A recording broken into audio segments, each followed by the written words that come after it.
Praise the lord. ఈరోజు వాక్య భాగం మత్తయి సువార్త 26వ అధ్యాయం 41వ వచనం. మీరు శోధనలో ప్రవేశించకుండానట్లు మెలకుగా ఉండి ప్రార్థన చేయుడి. ఆత్మ సిద్ధమే గాని శరీరము బలహీనమని పేతురుతో చెప్పి. ఈరోజు ఈ వాక్య భాగం ద్వారా దేవుడు మనతో మాట్లాడుతూ ఉన్నారు. ఈ మత్తయి సువార్త 26వ అధ్యాయం గనుక మనం చూస్తే యేసయ్య పేతురుని జబదే ఇద్దరు కుమారులను వెంట పెట్టుకుని పోయి దుఃఖపడ్డకును చింతాక్రాంతుడగుటకును మొదలుపెట్టను. ఆయన మరణమగునంతగా నా ప్రాణం బహుదుఃఖంలో మునిగినదని చెప్పని మరి గెత్సెమనే ప్లేస్కి వెళ్ళి ఆ తోటలో యేసయ్య ప్రార్థన చేస్తూ ఉన్నారు. మీరు ఇక్కడ నిలిచి నాతో కూడా మెలకుగా ఉండండి అని మరి ఆ శిష్యులతో చెప్పి కొంత దూరం వెళ్ళి సాగిలపడి, నా తండ్రి సాధ్యమైతే ఈ గిన్నె నా ఎద్దు నుండి తొలగిపోనము, అయినను నా ఇష్ట ప్రకారం కాదు నీ చిత్తమే కానిమ్ము అని ప్రార్థన చేస్తూ ఉన్నాడు. ఆయన మరి ప్రాణం పోవునంతగా మరి భారం తీసుకుని ఆయన మరణమగునంతగా నా ప్రాణం బహు దుఃఖంలో ఉందని చెప్తుంటే మీరు ప్రార్థన చేయండి అని శిష్యులు అంటే వాళ్ళు మాత్రం పండుకుంటున్నారు. ఆయన శిష్యుల దగ్గరికి వచ్చి వాళ్ళు నిద్రించడం చూసి ఒక్క గడి అయినా నాతో కూడా మేల్కొని ఉండలేరా అన్న పదం మరి యేసే ఎంతో బాధతో ఈ మాటలు మాట్లాడుతూ ఉన్నారు. మళ్ళా మీరు శోధనలో ప్రవేశించకుండా ఉండడానికి మెలకుగా ఉండి ప్రార్థన చేయండి. మరి నా ఆత్మసిద్ధమే కానీ శరీరం అయితే బలహీనము అని వాళ్ళతో చెప్పి మళ్ళా రెండో మారెళ్ళి, తండ్రి నేను దీన్ని తాగితే కానీ ఇది నా ఎద్దు నుండి తొలగిపోవటం అసాధ్యమైతే కనుక మరి నీ చిత్తమే సిద్ధించుగాక అని ప్రార్థన చేసి మళ్ళా తిరిగి వచ్చి వాళ్ళు నిద్రించడం ప్రభు చూస్తున్నాడు. ఏలియన్గా వాళ్ళ కన్నులు భారంగా ఉన్నాయి. మళ్ళా విడిచి వెళ్ళి మూడో మారు మళ్ళా అదే మాటలు చెప్తూ యేసే ప్రార్థన చేస్తూ వచ్చాడు. ఇంకప్పుడు ఆయన శిష్యుల దగ్గరికి వచ్చి, ఇక నిద్రపోయి అలసట తీర్చకుండా గడి వచ్చేసింది, మనుష్య కుమారుడు పాపుల చేతికి అప్పగించబడతాడు, లెండి వెళ్దాం అని ప్రభు మాట్లాడుతున్నాడు. మరి గెత్సెమనే తోటలో ప్రభు చేస్తున్న ప్రార్థన ఎంతో భారంగా, తనతో పాటు శిష్యులు ఉండాలి, వాళ్ళు కూడా ప్రార్థన చేయాలి.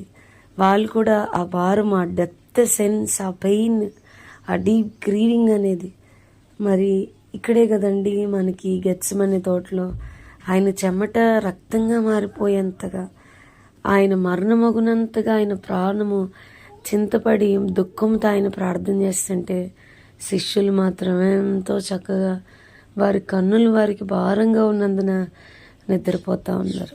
నేను ఈ అధ్యాయాన్ని చదువుతా ఉన్నప్పుడు నా పుస్తకంలో నేను ఇలా టైటిల్ పెట్టుకుని రాసుకుంటా వచ్చాను.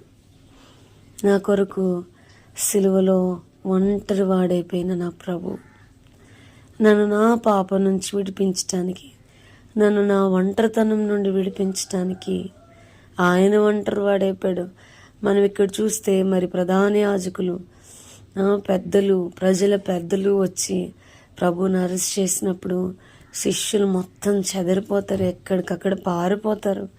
ఆయన వదిలిపెట్టి ఆయనతో పాటు ఉంటారేమో, ఆయనతో పాటు మెలకు కలిగి ప్రార్థన చేస్తారేమని వాళ్ళు ముగ్గురిని తీసుకుని వెళ్తే వాళ్ళు కూడా నిద్రపోతున్నారు.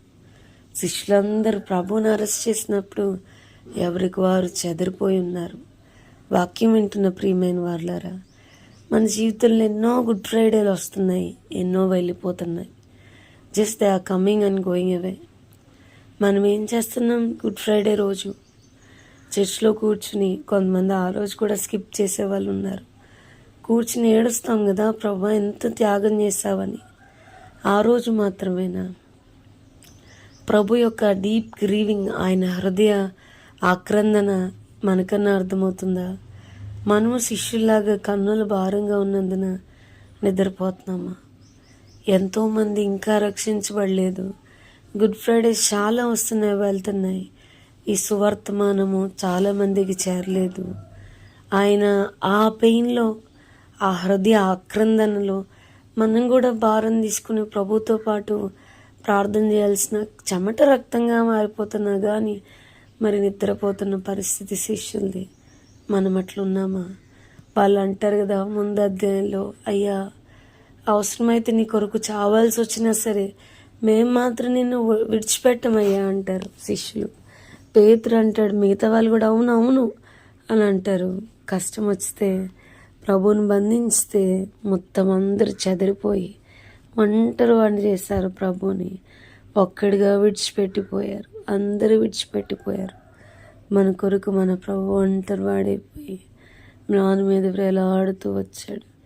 ఎంతో ఘోరమైన మరణం, ఎంతో మరి మన పాపం యొక్క ఆ ఉగ్రతంతా కూడా ఆయన మీద రివర్స్ తిప్పబడింది. ఆ పాత్ర ఆయన మీద కృంభరించబడిపోయింది. ఎంతో వేదనతో ప్రభు మరి మన కొరకు తన ప్రాణార్పణం రక్తము కార్చి మనకి రక్షణిచ్చి మనల్ని పాపం నుండి విడిపించి పరమునకు చేర్చడానికి మన ప్రభు ఈ లోకానికి వచ్చాడు. మరణం నొందినంతగా, అనగా సిలువ మరణం నొందినంతగా ఆయన మనల్ని ప్రేమించాడు. ఆయన ప్రేమ మరణమంత బలమైంది. ప్రియులారా, మన ప్రభు యొక్క ప్రేమను జ్ఞాపకం చేసుకుంటూ మెలకువ కలిగి ప్రార్థించేద్దాం.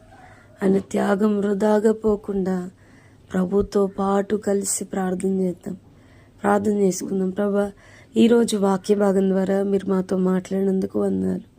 వాక్యం విన్న మా ప్రియులైన వారిని అందరినీ దీవించి ఆశీర్వదించమని యేసు నామమున అడిగి వేడుకొంచున్నాం తండ్రి. Amen. God bless you and have a blessed day.